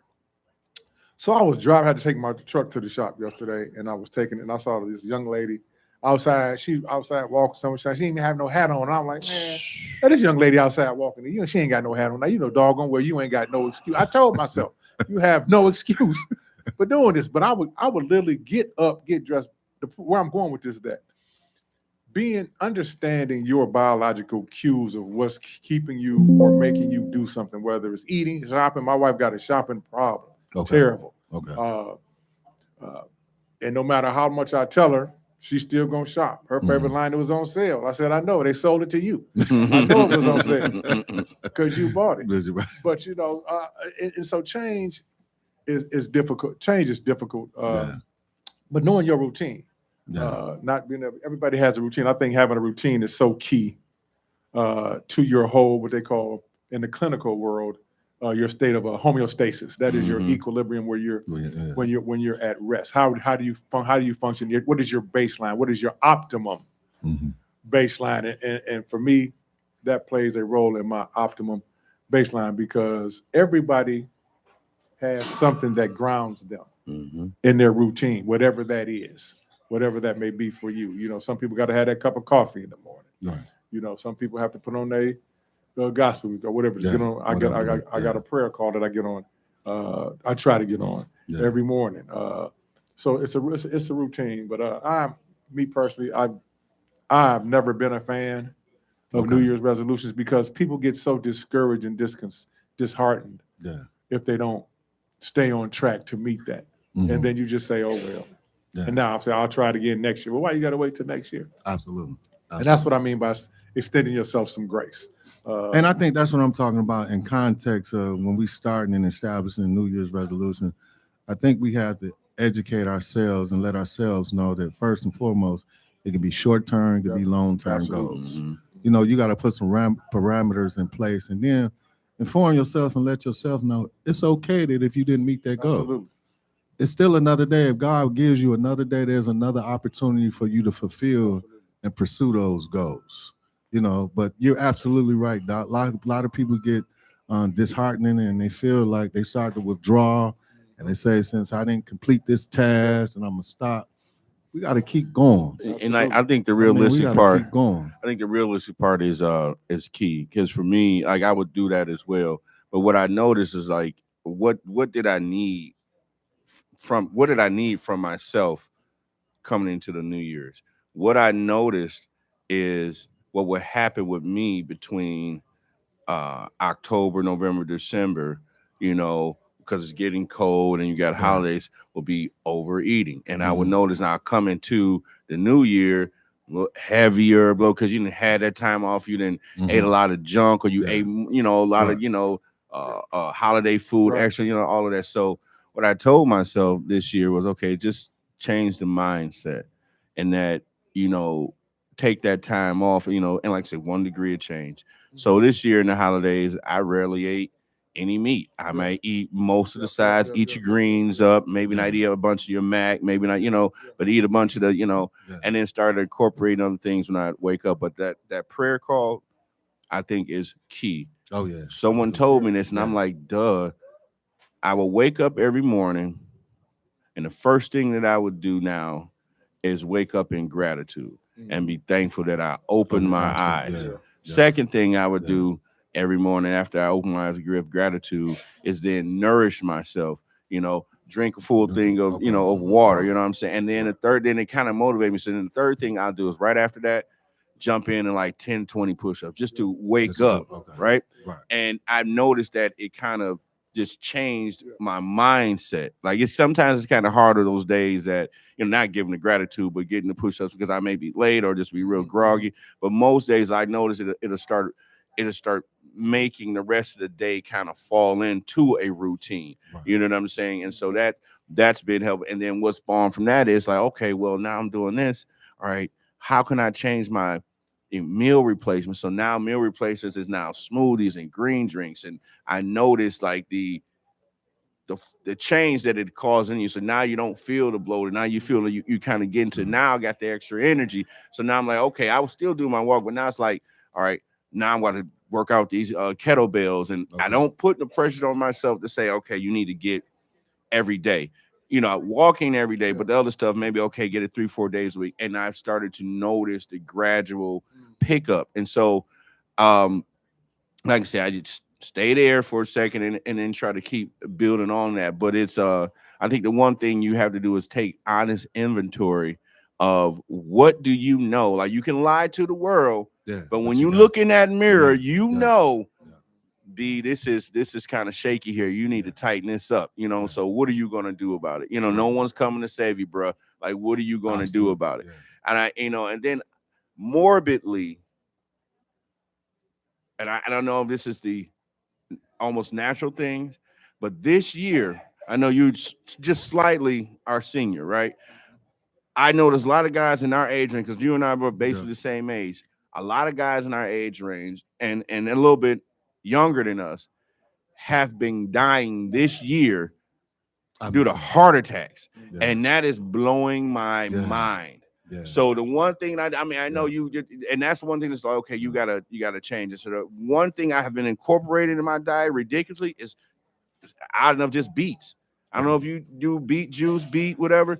It's like taking a 5-hour energy, natural 5-hour energy drink, bro. Beets. You get you some beet juice, and you'll scale a building. I'm telling you, and it helps your heart health. It helps, you know, just get oxidation to your blood. It's just everything. So I started really realizing, like, it just some of the simple changes, taking certain things out your diet. You know, less fries. I'm a fry head. Like, that would be, that's me. To the point where I would make myself backed up from eating too many fries, just snacking on them, putting them with a meal, whatever, just potatoes and period, that type of situation. Cut that out. Or just like Doc was saying, get a sandwich, take half the bread off, or just get a sandwich and take all the bread and just, you know, eat whatever, like a plant-based or whatever, your protein that you're eating. And so those simple things, you know, you start to like really notice them, and because your body immediately responds to it, and you feel lighter, and you you have less brain fog. And I'm just, yeah, those, I think those, so for me, it's like, again, you have to really take inventory on what you feel is a deficiency and just be honest with yourself. And then you may not be able to tackle it all at once, but pick one thing on there.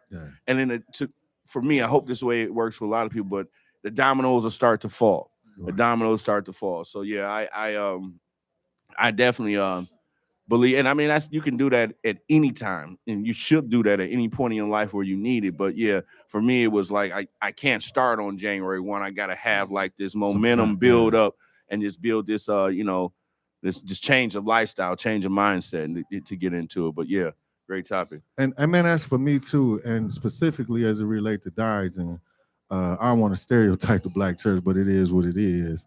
As it relates to food being on the menu, one thing that's on the menu consistently in every Black church is fried chicken. That's my favorite. But that is not going to keep me here. No, it's not. It's not going to preserve my life. I'm talking about I can eat fried chicken morning, afternoon, and in the evening. I just love it. So I had to make my New Year resolution is that I gotta scale back on that. I have to. Now I'm knowing in myself, I already know I'm gonna fall sometime. I'm gonna come up short. I mean, the smell of it just entices me, and I gotta grab it. I mean, I love me some fried chicken, like how you were saying with French fries. I know that's the goal that I set. I know in my head that I'm a fall short sometime, but I got to keep going. I got to keep going with it. And I think that's what whether it be New Year's resolutions or whether we categorize them or just setting goals. I was just telling my mom, she's 78 years of age, and arthritis is starting to settle in. And being that she's been retired with 15 years, she's quite fond of sitting on the couch and just flicking the TV. And one thing that she said to me the other day, she said, maybe I need to get rid of this remote because I like to change channels. And it'll assist me and help me of getting up because she don't like to get up sometimes. But it's just setting the task. I say, Mom, well, set a task. Take the remote. Pull the batteries out of the remote. If that's going to assist you, this is going to be your task. This is going to be your goal. Because the older you get, it's an old expression that say if you don't use it, you lose it. Yeah, atrophy is real. Yeah. Bro, I was saying as far as, trying to get into calisthenics, I was so disappointed in myself part of the year, right? Because I was being very sedentary, working a lot or whatever. And I noticed one day I was trying to get out the bed and I was pulling the cover off of me, and it was the hardest. You would have thought that I had a 150-pound weighted blanket on me trying to pull it off of me. And I was like, I just didn't know how to do it, and just shoulder got stiff. Yeah, shoulder got so eventually, went to the doctor, and he was just like, look, I'm just gonna tell you like this.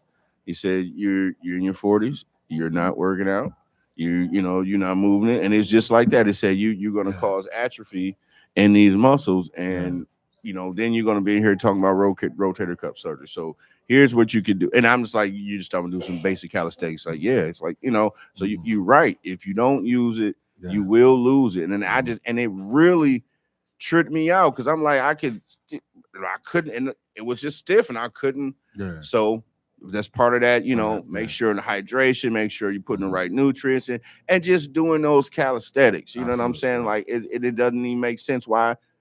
I couldn't even tell you why I wasn't doing this before, but it's just you just get into that sedentary lifestyle, and then it becomes habit. Yeah. It becomes habit. And then after that, if you keep going, then it becomes your identity, and that's scary. Yeah, absolutely. That's scary. Yeah. You all right? Yeah, I agree. You got to keep, you got to keep moving. And I one thing I tell myself, because I heard it, that if you take care of your body in your 40s and 50s, it'll take care of you in your 60s. Yes, sir. Yes, sir. And so, and that's true. It's like anything. I mean, I use this analogy because somebody brought it to my attention. When you go look for a car, you look at how many miles are on it. Yeah. You don't want to get a car with a lot of miles on it. Yeah. And I remember one time I was saying, no, that vehicle has too many miles on it. And then an old sage mechanic told me, said, let me tell you something. A vehicle with that many miles on it lets you know somebody took care of it. Yeah. Because when you get up into a vehicle that's got 230,000 miles on it, somebody took care of that vehicle. Mhm. Somebody got the oil changed consistently, took care of the transmission.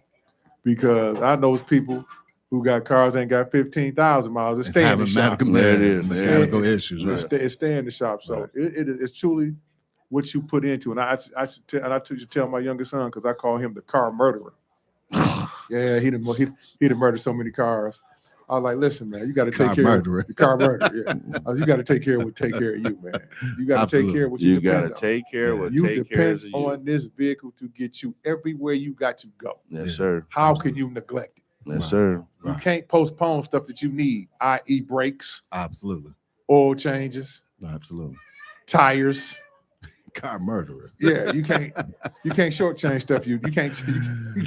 Some things we just can't compromise on. Absolutely. Some things we just can't compromise. We get ready on. to go into a break. We ask that if you want to dial in 313-340-9507. That's 313-340-9507. If you want to tune in on the radio, tune in to FM 101.5 or 1500 AM. Once again, FM 101.5 or 1500 AM. We will see you on the other side of the break. Hello, everybody. This is your girl, Erica Alexander, and every Saturday morning, I get my wake-up call with Reverend Sheffield. Make sure you go on and get some of that. All right? What is that? Yeah. Is that someone What I called? would do, Is it Saturday? Your Every Saturday morning, 1500 AM, the wake up call with the Reverend Horace Sheffield.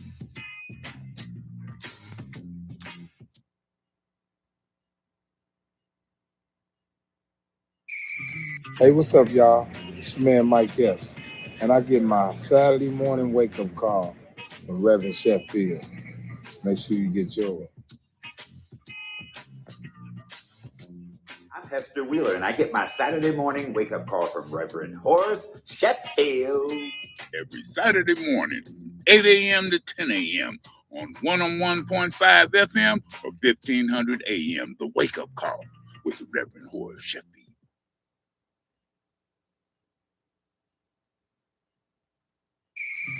This is Super Bowl champion Lomas Brown, and I get my Saturday morning wake-up call from Reverend Horace Sheffield, my man. This is Grover Kings, and I get my wake-up call from Reverend Horace Sheffield every Saturday morning, 8 a.m. to 10 a.m. on 101.5 FM or 1500 AM, the wake-up call with the Reverend Horace Sheffield. Yo, what's up, guys? It's your girl, Randy Rosario, comedian and TV host. I get my Saturday wake-up call with my guy, Reverend Horace Sheffield. Think about it. Good day. I'm Sheriff Raphael Washington, Wayne County, and I get my Saturday morning wake up every Saturday morning from Reverend Horace Sheffield, and you should too. Every Saturday morning, 8 a.m. to 10 a.m. on 101.5 FM or 1500 AM, the wake-up call with the Reverend Horace Sheffield. This is Super Bowl champion Lomas Brown, and I get my Saturday morning wake-up call from Reverend Horace Sheffield, my man. This is Grover Kings, and I get my wake-up call from Reverend Horace Sheffield every Saturday morning, 8 a.m. to 10 a.m. on 101.5 FM or 1500 AM, the wake-up call with the Reverend Horace Sheffield. We're back. We're back. 1, 2. There we go. That's the 1, 2. All right. So in the first half, we were talking about New Year's resolutions. I wasn't sure who left off in the topic there. I think Dr. Scott was speaking on something right before we went on the commercial break or something. We're just talking about just freestyling, spitballing. Yeah. That's all. Of course, I already gave my take on the on New Year's resolutions. Right. So we moving into, I guess, another segment. We be in February. Yeah. And February is That's it's crazy. already. And what? I want to say next Saturday. Is it next Saturday, next Sunday or something? Yeah. Okay. Yeah, next Sunday is February 1st. So we're going into what is defined, what is recognized from the world as Black History Month, although we celebrate Black history every day. Every day. You know, there's a interesting sound bite that I ran across on social media, and I'm not a social media person, but it's an interesting take on Morgan Freeman's take on Black History Month. Mm-hmm. Okay.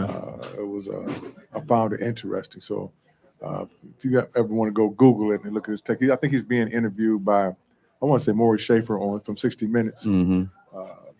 That was interesting. It's his whole take on a lot of Can things. you summarize a little bit of Well, he was just saying that he felt that it was just disingenuous, I guess. Okay. To first of all have it identified, Black History Month. It's like, where's White History Month? So he was doing that. He was doing that contrast. Exactly. Okay. So I gotta check that out. It was very, very, very, very interesting. So and just he has some other perspectives. Absolutely.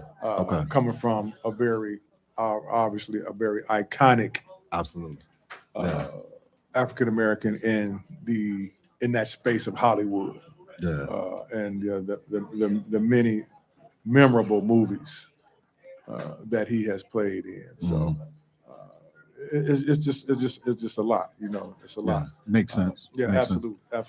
absolutely. I met with a group of young brothers last week at the school, middle school, and I was explaining to them that Black History Month is not limited to just February. Yeah. We are making history every day. And go ahead, Dr. I guess you just piqued my spirit just real quick when you said that. And I'm going to get not into a contentious. No, go there. No qualifiers. Go ahead. Yeah. Well, here's the thing. When we talk about Black History Month, right? They gave us the same people every month that we was going to talk about. Yeah. And if you take a deep dive into some of when you get into our true history of what we have done, to have that paucity, that level of dearth, that offering, here you go, and think that encompasses that now we're encapsulated in believing this is the only individuals when the greatness is so vast and why that chasm is so deep and rich. Because even on social media, as I scroll and I see people doing these little videos and bringing this, did you know this? Did you know this? And you like, this is crazy. Yeah, but see, empowerment is freedom. Empowerment is freedom. Some things should be taught, and some things that these kids need to learn about. So it is so imperative that we continue. And my generation, I'm from the boomer generation, baby boomers, and I do think that we had a deficiency in two things. And I'll probably catch a lot of backlash, but parenting. I think my generation is the ones who started that let's be friends with our kids generation. Some of the worst things we could have ever done. I'm dealing with an issue right now. Yeah, it's a serious. Absolutely, yeah. Absolutely. And then man, that being friends before you the parent. You never get, like putting toothpaste back in the tube. Oh man, I kind of hurt my daughter's feelings like once. Put toothpaste back in the tube. But yeah, my daughter, I didn't mean it, but to that point, she said something. She was saying me and her mom are her best friends, and I got it. I told her, I said, look, I'm more than just your friend. But I'm not your. I'm glad you said it and you look at me that way to share, but I'm not that.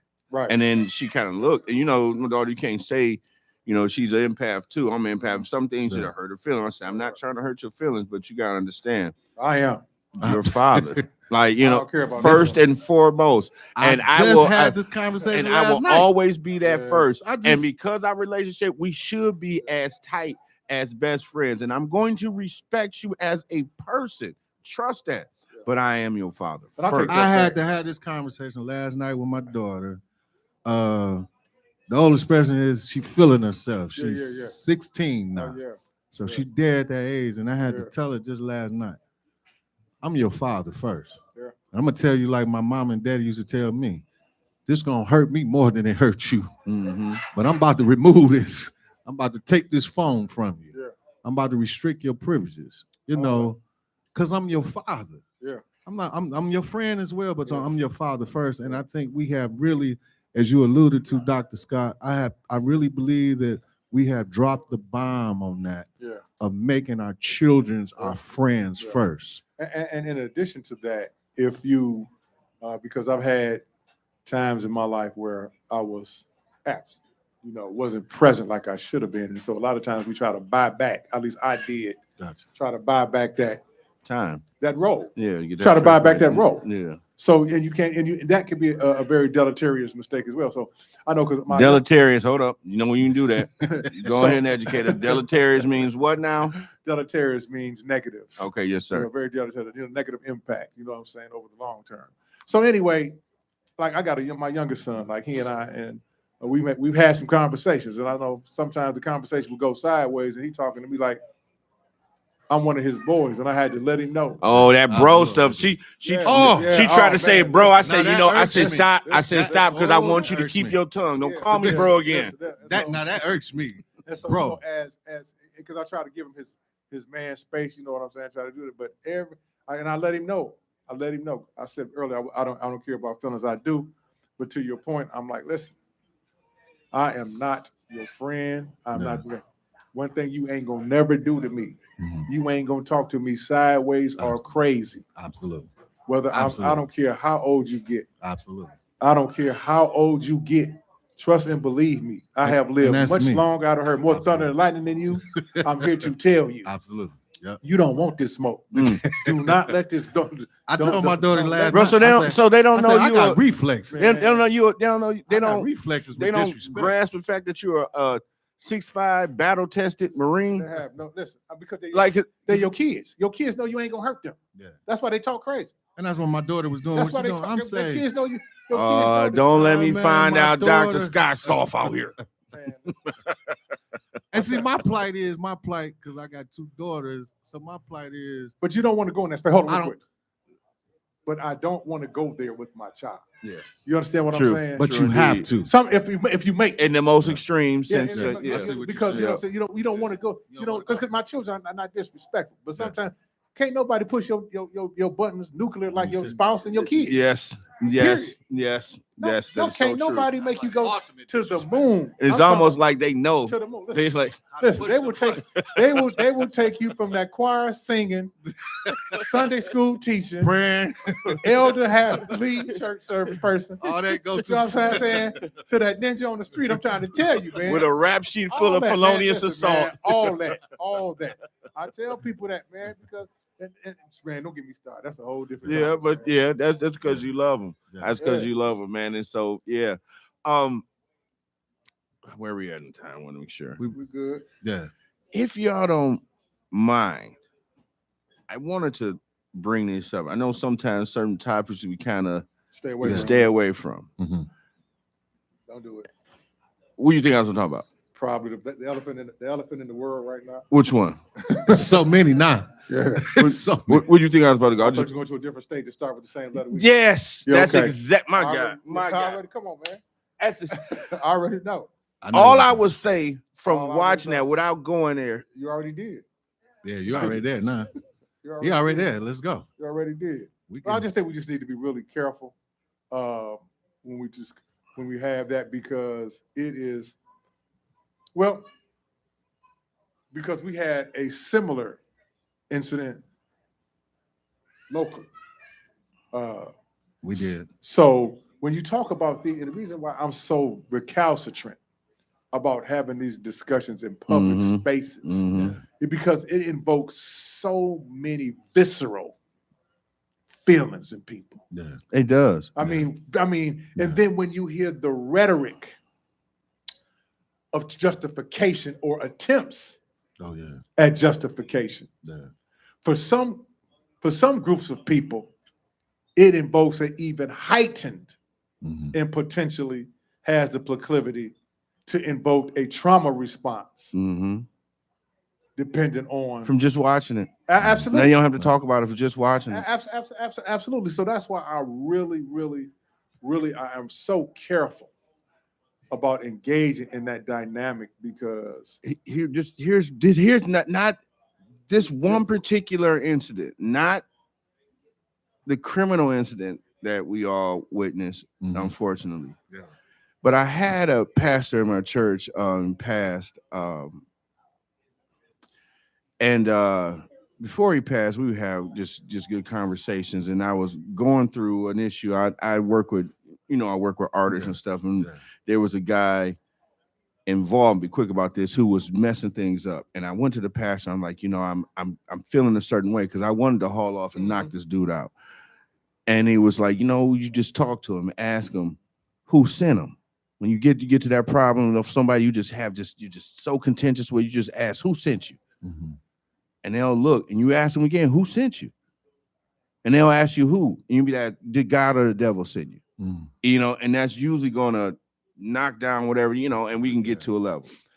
And he was saying, and this was years ago, way before all of this was an issue, right? Before the current president, was in the first time.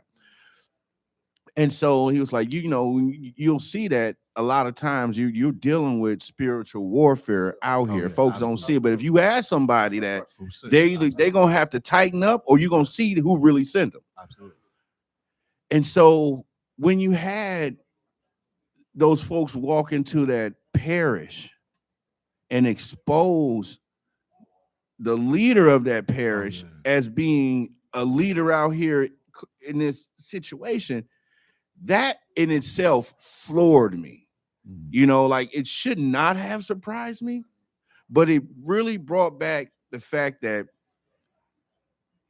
certain folks have always used that which is supposed to be divine to hold people down, hold people back. And it made me think, oppressive. It made me think about one time I had to, I visited the continent of Africa, travel, study, and worked, right? And during the travel times there in Africa, we went to a slave castle. And in this slave castle was an Anglican church. And the sanctuary floor was the ceiling of the men's dungeon. So while these people are in service, they can hear the moans of these people living, sick, and dead. Well, not moans of the dead, but up under their feet. So it kind of lets me, it was a cyclical moment for me, and it connected the dots that some folks have always been like this. Have all for generations, centuries, have been like this, half a millennia. And it really was not, it was just an indelible moment. I can use big words too. You know what I'm saying? And so that to know that you would have someone who's supposed to be leading you in the most divine way to an elevated state of living here and in the afterlife is also an oppressor. That doesn't make sense. So again, who sent you? You understand what I'm saying? It felt like the wrong type of spirit was sitting there, because how do you justify that? Because God says you take care of basically the poor and unfortunate. You take care of the orphans. You take care of the sick and shut in. You do not, you know what I'm saying? You embrace that which is indifferent from you, and you say, you know what I'm saying? Absolutely. Your enemy needs food, and you give them food and shelter. That's what we were taught, right? Absolutely. So how can you teach that and then do that? And it's just I'm befuddled. Like I get angry. I get you're right. It invokes these responses, and it's like, how do you escape it? Well, you have to understand the origin of it, like you said. When you understand, and I'm not saying we deal in these abstracts or these overgeneralizations. That's not what I'm saying, because to your point, as you see, the hat I'm wearing has got 4 letters on it. You know what I'm saying? Yeah. So I was in the military, right? Marine Corps. And for anybody to tell me or try to convince me that January 6th was anything other than what it was, it's so offensive and insultatory to me. that now you just and assaults your intelligence. It's beyond that. Yeah, absolutely. You're not. It's beyond that. Absolutely. Yeah. For you to tell me Yeah. that, and then to turn around and with the swipe of a pen. Yeah. Mm-hmm. With the swipe of a pen. Absolutely. So to your point, how can you, and again, and this individual has the ability to send our children, grandchildren, nieces and nephews and cousins into harm's way. Yeah. In every hamlet and cove in the world. Yeah. Yeah. Yeah, it is truly, and I think for me, I never forget, even to this point, talking about it, it does something to me.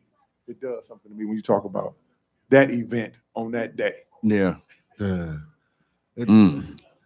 Certain topics, man, and certain things that I'm seeing, I think it ain't that I think I know, my relationship with God just keep me guarded. Absolutely. Because, man, when I say, when you watch certain stuff, see certain clips, it's like I got reflexes. And I thank God that I know God. Absolutely. Because it creates all these different type of emotions. Yeah. Yeah.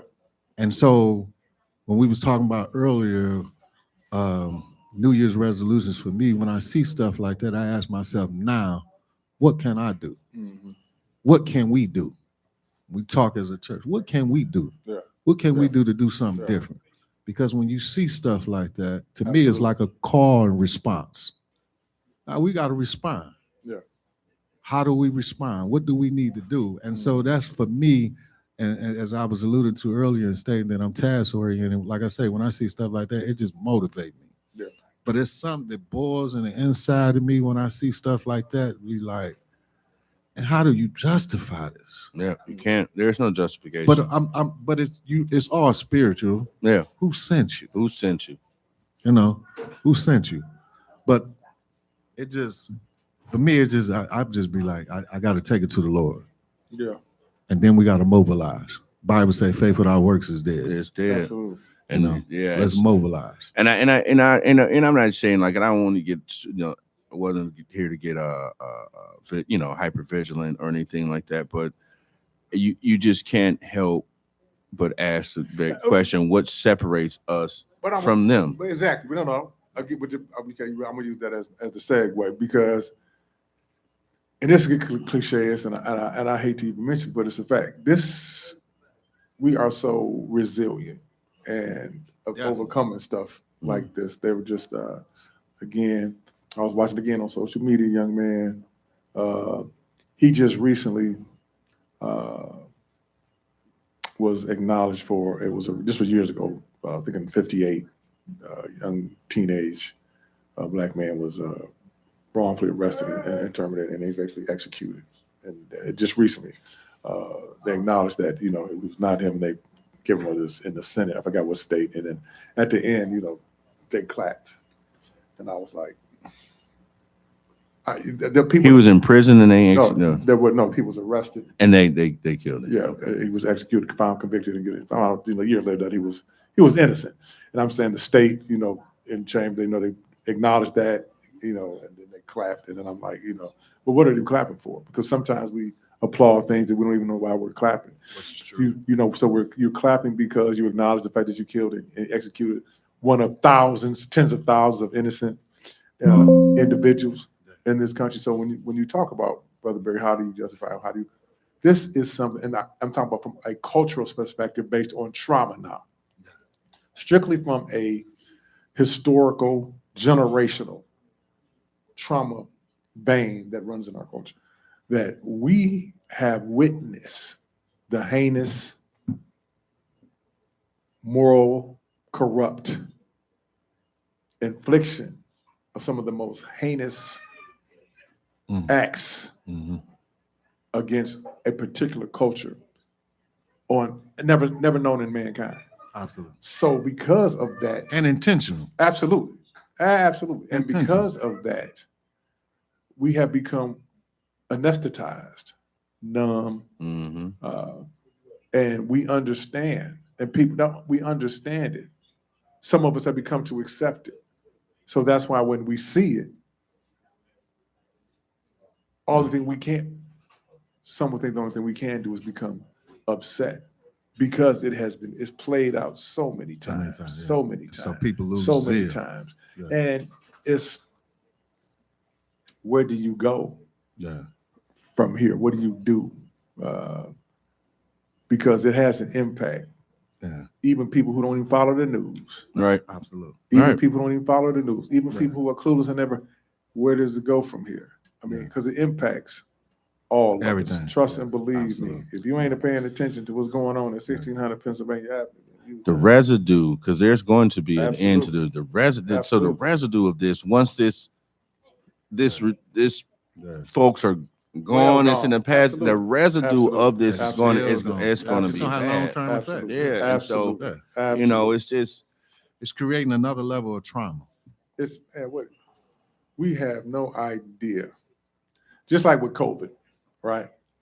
We will never truly understand the impact and the reverberations of COVID and the impact on what it had done to us on our psyche until 10, 15, 20 years from now. There will people still be impacted by what COVID did because it changed the way we live.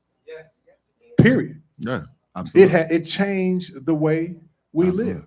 COVID changed the way we live. And what we found out from a clinical behavioral lens is that we found out a lot of people were exposed to some childhood trauma. And what do I mean by that? COVID brought out attachment issues, abandonment issues, issues, nurturing issues. Oh yeah.